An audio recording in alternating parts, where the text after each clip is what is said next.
How Ottawa Charge built a PWHL championship contender in an unconventional women's hockey market.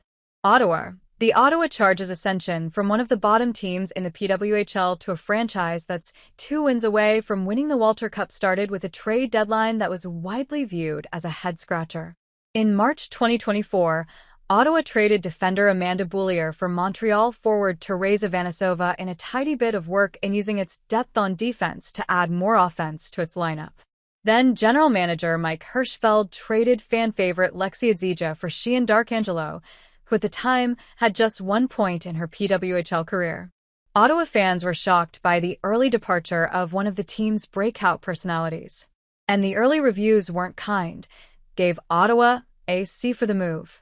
In reality, that inaugural trade deadline was the start of a series of aggressive, smart, and crafty roster moves over the last 14 months, including a blockbuster trade, savvy draft selections, and efficient free agency signings that have put the Charge on the doorstep of a league title. It's a method of roster building that has been out of necessity for Hirschfeld. Unlike most of the other original 6 franchises in the PWHL, the Ottawa market hasn't historically been a hotbed for women's hockey and hasn't exactly been a destination for top free agents. Case in point, Ottawa drafted Daryl Watts in the 6th round of the inaugural PWHL draft. She led the team in goals in 2024 and signed with Toronto, her hometown team, in the offseason. "We knew we were never going to be able to compete with Toronto," Hirschfeld said in an interview with Montreal has a huge base, and they have Marie-Philip, Poulin, and others. Boston is always a hub for women's hockey. Everyone played university there. And Minnesota is always going to be a hub, so we've had to be creative.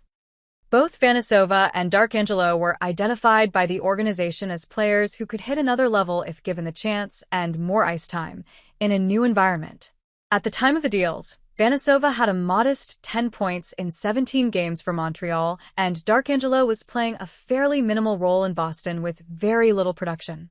This year, however, only superstars Hilary Knight and Poulin had more goals than Vanisova, who broke out as a spark plug for Ottawa with the ability to drive offense, but also mix it up. In February, she and Jill Saulnier got in the first fight in the league's history.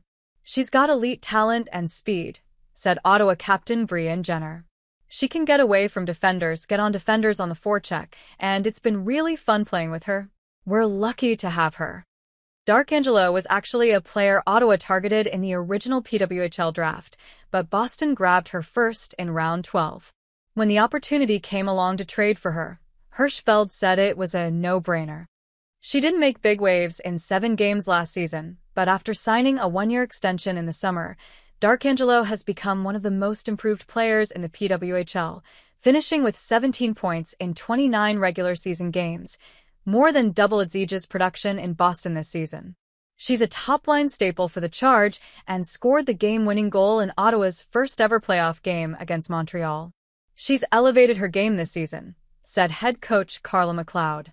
"She's a leader in the room, she's a leader on the ice, she plays a 200-foot game, and she's just really, really consistent. What she's been able to help us with this year has been truly impactful." Game 1 of the finals tells a similar story of Ottawa's offseason work paying off in the spring. 6 of the 7 draft picks taken in June played regular shifts in the 2-1 win against the Minnesota Frost and were key contributors in Ottawa's semi-final upset against top-ranked Montreal. On Tuesday night specifically, at least 3 players, none of whom were around last season, played crucial roles in beating the reigning champions to take a 1-0 series lead. Rebecca Leslie, who signed with Ottawa as a free agent, scored the first goal of the game, a gorgeous bar-down opener in the face of one of the very best defenders in the world. Ottawa targeted her as a free agent for her ability to shore up their depth and secondary scoring. Leslie, 29, also grew up in Ottawa and was known around the rink as a great person to bring into the locker room. When we played against her last year in Toronto, she was always buzzing and making things happen. "She brings some of that maturity we're looking for in our locker room to help us get over the hump," said Hirschfeld. "She made sense for us, and she's been exactly what we hoped she'd be."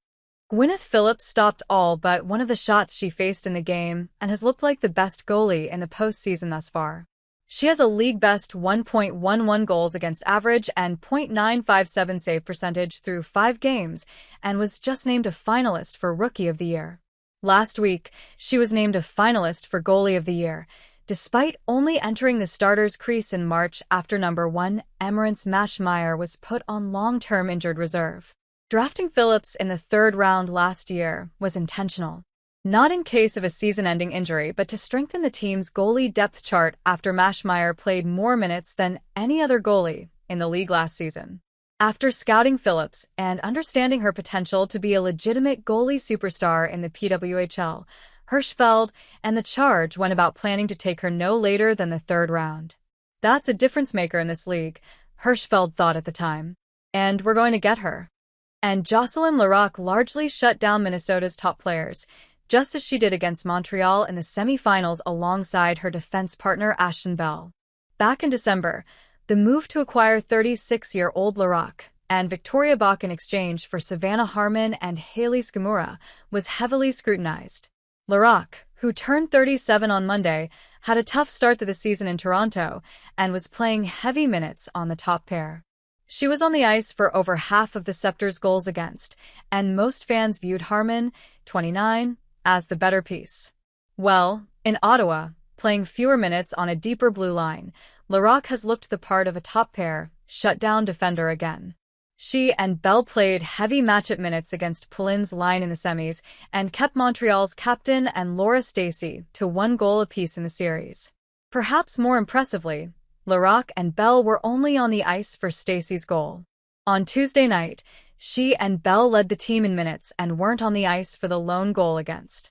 Beyond her on-ice impact, Hirschfeld said Larocque has been an excellent leader and really helped some of Ottawa's younger defenders such as Bell, Zoe Boyd, and Ronja Savolainen, who is playing in her first year in the PWHL. She brings calmness, she brings toughness, she makes the right plays at the end of games, Hirschfeld said. And we just felt like if she played 20 minutes per game, it was the right amount for her. On Wednesday afternoon, Larocque said managing her minutes has helped her game tremendously. I think last year it was more difficult to give those extra bumps and really be diligent on box-outs and the tasks that require a lot of effort, she said. I think I can do that a lot more this year, and I think I'm playing more my game.